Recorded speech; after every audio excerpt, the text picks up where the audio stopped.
Boa noite, Pernambuco. Boa noite, Brasil. Estamos começando a partir deste momento aqui pela Nova Nordeste, a sua TV, mais uma entrevista da série de entrevistas com os candidatos que disputam o Senado por Pernambuco.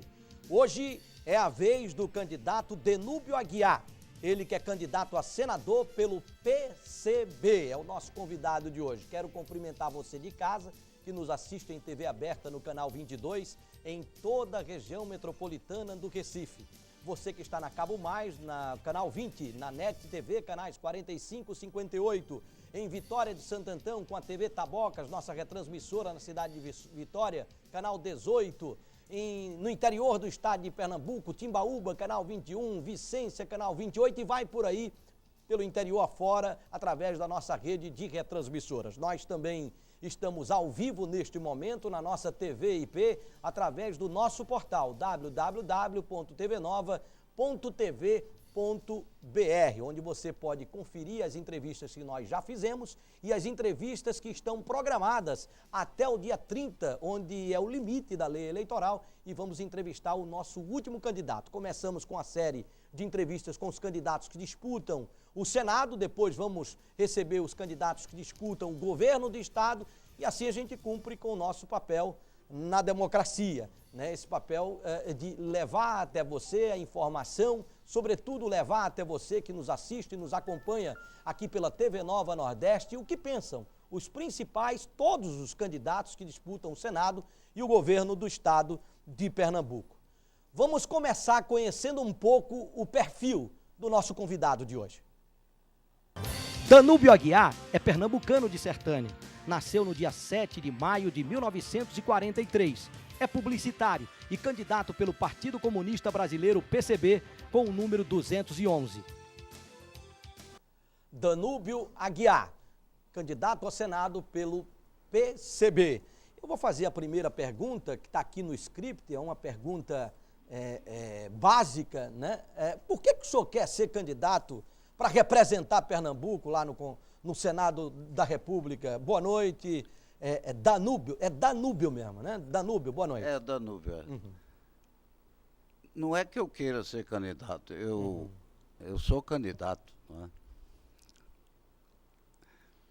E sou candidato contingencial, em virtude de um acidente de percurso do meu companheiro, amigo, o professor Délio, da Universidade Federal Rural, que por motivos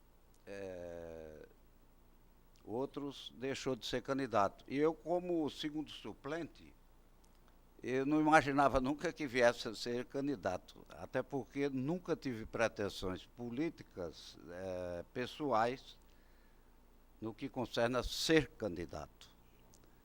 Então, se isso eu tivesse, eu teria dado continuidade ao legado do meu pai, que foi político, em Caruaru, em Alagoas, em Colônia de Leopoldina, em Palmares.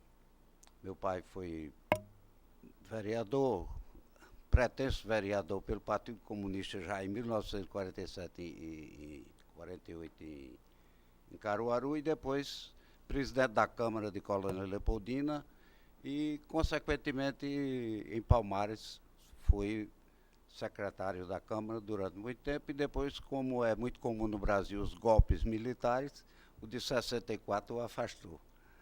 De modo que, se assim fosse, eu teria dado continuidade, porquanto eu segui outro caminho, não obstante manter-se constantemente na política. Sempre gostei de participar da política, como todo jovem da época gostava, e uns até deixaram de gostar por imposição do Estado. Mas esse acidente de percurso eu estou muito feliz, até pela acolhida dos amigos, dos familiares, e está sendo uma coisa interessante, eu estou gostando muito. Bom, deixa eu apresentar aqui os nossos companheiros, convidados especiais que vão nos ajudar nessa entrevista aqui com o Danúbio, que é candidato do PCB. Primeiro apresentar a bancada de representantes das organizações não governamentais que compõem a mesa de debate, né? Representando aqui a creche Santana, Leandro da Silva Tavares. Leandro da Silva Tavares, né? Representando a creche de Santana. Vice-presidente, ele representando a União dos Cordelistas de Pernambuco, a Unicordel, Altair Leal, né, também presente para fazer pergunta para o nosso convidado especial de hoje. E compondo a mesa, representando a ONG Brasileirinhos, né, Marcos Antônio Lima. Apresentar a bancada de jornalistas que vão estar conosco a noite toda hoje, fazendo perguntas para o nosso convidado especial do dia, né? Representando aqui o blog do Jamildo, né? O blog do Jamildo do JC, um dos mais lidos de Pernambuco e que tem uma forte atuação na área política, né? O Daniel Guedes, representando o blog do Jamildo, né? Representando aqui assessorias de comunicação, em especial a assessoria da Universidade Federal Rural de Pernambuco, né? O Bruno Andrade, né? O Gilberto Prazeres, que hoje representa aqui o jornal Folha de Pernambuco. Jornal Folha de Pernambuco, um dos mais populares jornais, né, de nossa cidade, do Recife, né, e da região metropolitana, do estado de Pernambuco como um todo, né? Eu vou começar aqui com a primeira rodada, as perguntas dos jornalistas. Vou começar com você, Daniel. A tua pergunta, boa noite, prazer e uma honra tê-lo aqui no programa, viu? Boa noite, prazer é meu, boa noite, candidato. Boa noite. Candidato, eu queria saber se o senhor acredita que ainda há espaço para o comunismo no Brasil. Eu folgo em ouvir essa pergunta, especialmente de uma pessoa que representa o blog do Jamildo, que deve ser lido por todo brasileiro, todo pernambucano. Há espaço, eu respondo que é o espaço permanente, porque o fundamento do comunismo, ela hoje baseia-se nunca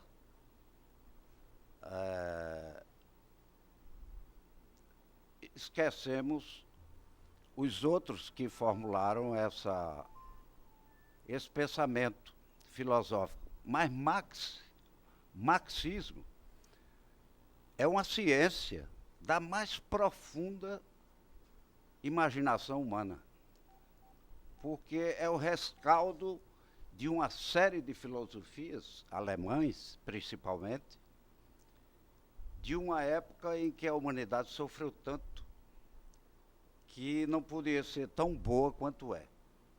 De modo que eu folgo em saber que há espaço e como nunca houve. Nós temos um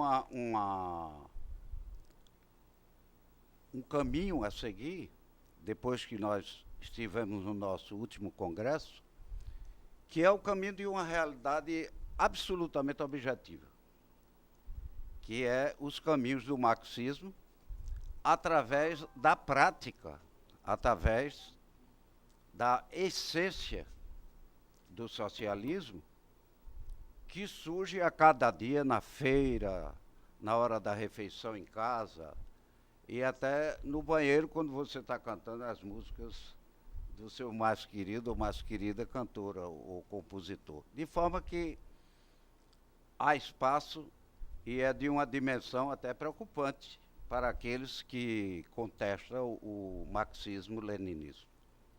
Uhum. Boa noite também, vamos à pergunta do Gilberto Prazeres. Boa noite, Gilberto. Boa noite, Pedro. Boa noite, candidato.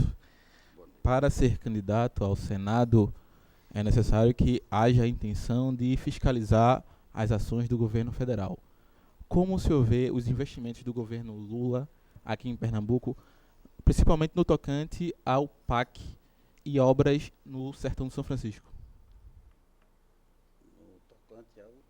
Ao PAC, o Programa de Aceleração do Crescimento, e as obras do Sertão do São Francisco.